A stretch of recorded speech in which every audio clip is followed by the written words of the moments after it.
و یک خواهش دارم برادرای عزیز.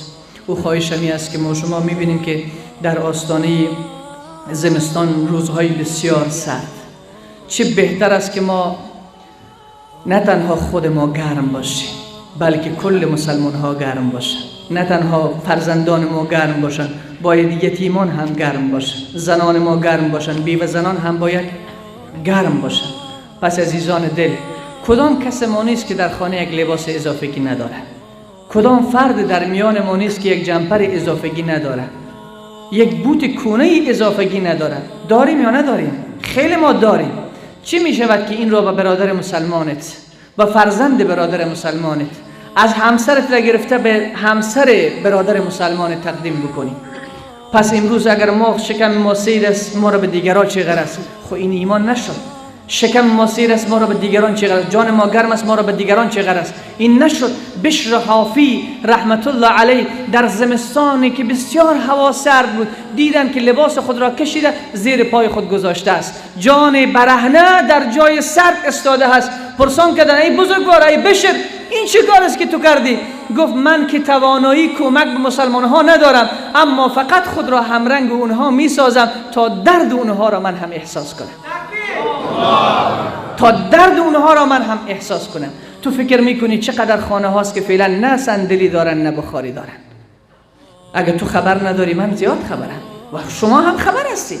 هر کدامتان قوم دارین، برادر، خاله، کاکا، ماما، حتی بسیاری کسانی هستن که پدرشان چیزی نداره، مادرشان چیزی نداره. دیروز یک جوان پیش ما آمده بود، میگفت که مولوی صاحب ما با پدر و مادر خود جنگی هستیم، پدر و مادرم به ما زنگ زده که نان خوردن نداریم، خانه ما خیلی سرد است، یگام چیزی به ما نمیاری، ما پیش تو آمدیم مولوی صاحب گرامی که ما به پدر خود احسان بکنم یا نکنم. در نماز دیگر اینو به من میگه، من به پدر و مادر خود احسان بکنم، او خیلی به ما ظلم کرده، او به زن ما خیلی ظلم کرده. حال ما داریم پدر و مادر فقیر و بیچاره شده، ما میخوایم که به مو قسم فقر و بیچارگی و بمر از دنیا. آمدیم که اگر من در پدر و مادر خود احسان کنم گناهگار خود نمیشه. این از من پرسم مسلمان است، مسلمان. پس عزیز من، بیاییم یک درد و احساس اسلامی پیدا بکنیم، درد احساس اسلامی پیدا بکنیم. انشالله این کار را میکنیم. دستا بلند. عهد کی با کی بسته کردیم؟ ما امروز درباره چی صحبت کردیم؟ وفاداری به چی؟ به عهد، به الله. پس عهد، انگشت خود را بلند کردیم. پس هر کی توانایی مالی داره، هر کسی برنج داره، روغن زیاد داره، میبینه که همسایش روغن نداره، یک دیگ روغن خو برده میتونی، یک دیگ برنج خو برش برده میتونی، یک غوری نان خو خانهش روان کرده میتوانی. حداقل ما باید به الله خود نمیشود عزیز من که فقط خدا نماز را مفت سر ما فرض کرده همین را میخوانیم، دیگر از جیب خود چیزی به الله خرج نمیکنیم. لن تنالوا البر حتی تنفقوا مما تحبون، هرگز به نیکویی نمیرسی تا آنچه را که دوست داری برای الله خرج نکنی. انشالله این کارا میکنیم.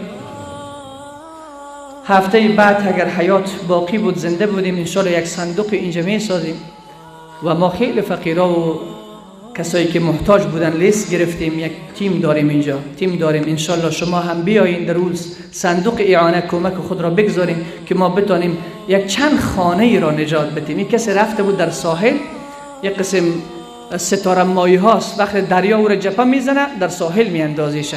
باز یک کسی در کنار ساحل رفته بود، امی ستاره ماهی ها را میگرفت و داخل دریا میانداخت، چون دریا بیرون انداخته بود به آب نمیرسیدن میمردن. پیش از اینکه بمره ستاره ماهی ها را داخل دریا میانداخت. کسی از راه رسید گفت ای بزرگوار تو دیوانه هستی، تو میدانی بحرها در دنیا چقدر زیاد است، چقدر ستاره ماهی ها را این دریا بیرون میاندازد، تو زودتر چند تا این ستاره ماهی ها را نجات میدهی.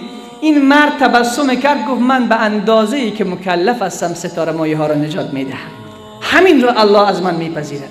پس تو هم یک فقیر را دستش را بگیر. عزیز من، تو نگو که در این افغانستان فقرا زیاد هستن کدام دروازه ما بریم، نه، یک تا را خو میتوانی.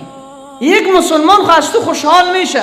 یک فقیر، دیروز ما در یک مسیر در حرکت بودیم، من این رو برای این میگویم که ما باید دلها را به دست بیاوریم. با چند تا عزیزایی که اینجا نشسته هستن در یک مسیر در حرکت بودیم، طفل مقدار تخم خریده بود به همراه رومی، از دکان در حرکت بود، در مسیر را ما نگاه میکردیم از موتر که طفلک به زمین خورد. باز بلند شد، باز به زمین خود. دیدیم که تمام تخمای از این شکسته داخل همون خلطش به طرف خانه در حرکت است. من امی رفیقا را گفتم امی تفلک یک صدا بزنیم.